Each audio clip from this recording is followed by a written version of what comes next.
This channel does not promote any violent, harmful, or illegal activities. All content provided by this channel is meant for an educational purpose only. গতকাল শুক্রবার student front সংগঠনের বিকাশ ভবন অভিযানের কর্মসূচি ছিল। Student front কর্মীরা মূলত করুণাময়ীতে জমায়েত হয়েছিল বিকাশ ভবন অভিযানের উদ্দেশ্যে। এই অভিযান কর্মসূচির দাবি ছিল বিদ্যালয় ও মাদ্রাসার স্বচ্ছভাবে শিক্ষক নিয়োগ, কলেজ ও বিশ্ববিদ্যালয় ক্যাম্পাসে ভয়মুক্ত গণতান্ত্রিক পরিবেশ এবং ছাত্র সংসদ নির্বাচন, পৃথক সাঁওতালি শিক্ষা বোর্ড, সর্বমোট 10 দফা দাবি নিয়ে বিকাশ ভবন রওনা দেওয়ার প্রস্তুতি চলছিল। কিন্তু হঠাৎ স্টুডেন্ট ফ্রন্ট কর্মীরা এগোতে শুরু করলে পুলিশের সঙ্গে খণ্ডযুদ্ধ বেঁধে যায় করুণাময়ীতে। ওই শান্তিপূর্ণ গণতান্ত্রিক মিছিল থেকে স্টুডেন্ট ফ্রন্টের সম্পাদক শেখ সাবির, সভাপতি রাকেশ বেরা সহ 80 জন কর্মীকে উত্তর ও দক্ষিণ বিধাননগর থানার পুলিশ আটক করে নিয়ে যায়। এমনকি সোশ্যাল মিডিয়ায় এক সাংবাদিক সাগিরা খাতুনকে ভিডিও ফুটেজ নেওয়ার জন্য তার হাত থেকে মোবাইল হ্যান্ডসেটটি ছিনিয়ে নিয়ে নেয় পুলিশ এবং মোবাইল থেকে সমস্ত ভিডিও ডিলিট করে এবং রাস্তা থেকে টানতে টানতে প্রিজন ভ্যানে তোলা হয়। ওই মহিলা সাংবাদিক নিজেকে বারবার সাংবাদিক পরিচয় দেওয়ার পরেও পুলিশ কর্ণপাত করেনি। এটা গণতন্ত্রের লজ্জা, কারণ গণতন্ত্রের চতুর্থ স্তম্ভ হলো মিডিয়া। আইএসএফ বিধায়ক নৌশাদ সিদ্দিকী স্টুডেন্ট ফ্রন্টের এই কর্মসূচির উপর পুলিশের ভূমিকা নিয়ে প্রশ্ন তুলছেন। সাংবাদিকদের প্রশ্নে তিনি বলেন, পুলিশ যদি অন্যান্য ক্ষেত্রে এই তৎপরতা দেখাতো তাহলে রাজ্যে এই দুর্নীতি, জালিয়াতি, এত অরাজকতা থাকতো না। আপনারা দেখছেন আনন্দ বাংলা, সবার আগে।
এই মুহূর্তে একজন গাড়ি থেকে একদম পড়ে গেছে, সেই ছবি আপনাদেরকে দেখাচ্ছি।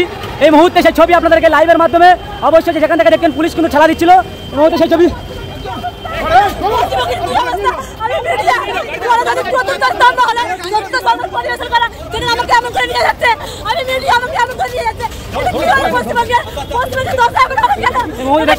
আপনাদেরকে দেখাচ্ছি লাইভের মাধ্যমে।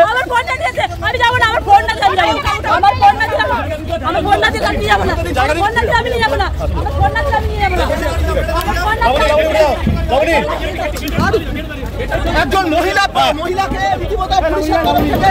চেংদোলা করে নিয়ে যাওয়া হলো। এই মুহূর্তে সেই ছবি দেখাচ্ছি আপনাদেরকে লাইভের মাধ্যমে একেবারে এই মুহূর্তে।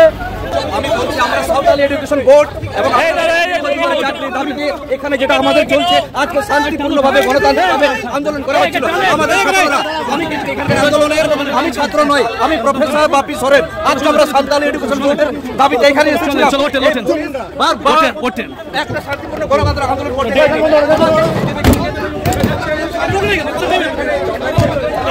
মুহূর্তে যে ছবি আপনাদেরকে দেখাচ্ছি লাইভে।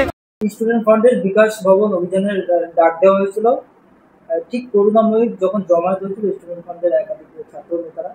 ইতিমধ্যে পুলিশ প্রশাসন তাদেরকে টানতে টানতে পেছনে আনতে হবে।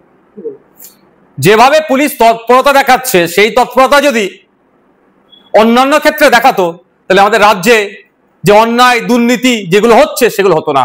দুর্ভাগ্য আমাদের ইন্ডিয়ান সেকুলার ফ্রন্টের একটা ছাত্র সংগঠন যেটা আছে স্টুডেন্ট ফ্রন্ট, তারা বিকাশ ভবনে গিয়েছিল বেশ কিছু ইস্যুকে সামনে রেখে। প্রথমত আপনারা জানেন মমতা ব্যানার্জির সরকার ক্ষমতায় আসার পর থেকে সেটা তারা দিতে ব্যর্থ।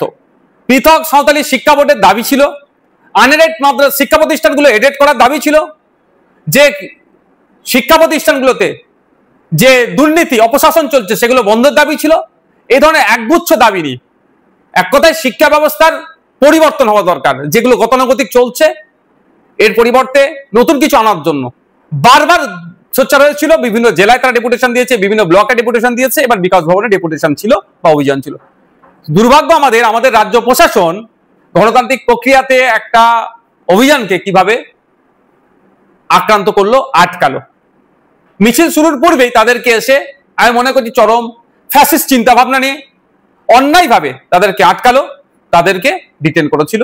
নেতৃত্ব একজন প্রফেসর, তিনিও ঘরে বসে থাকতে পারেননি, যেহেতু তার একটা সেন্টিমেন্ট অবশ্যই একটা এক্সট্রা, তিনি আদিবাসী সম্প্রদায় থেকে বিলং করেন, এবং যেহেতু সাঁওতালি মাধ্যম শিক্ষা বোর্ডের যে বারবার দাবি আমরা করেছি সেটার সাথে সহমত, আরো দাবিগুলোতে সহমত, তিনিও সেখানে উপস্থিত হয়েছিলেন। নির্লজ্জ প্রশাসন তাকেও ডিটেন করতে বাদ রাখেনি। তবে আমাদেরকে ধমকে চমকে ডিটেন করে এই আন্দোলনকে স্তব্ধ করতে পারবে না।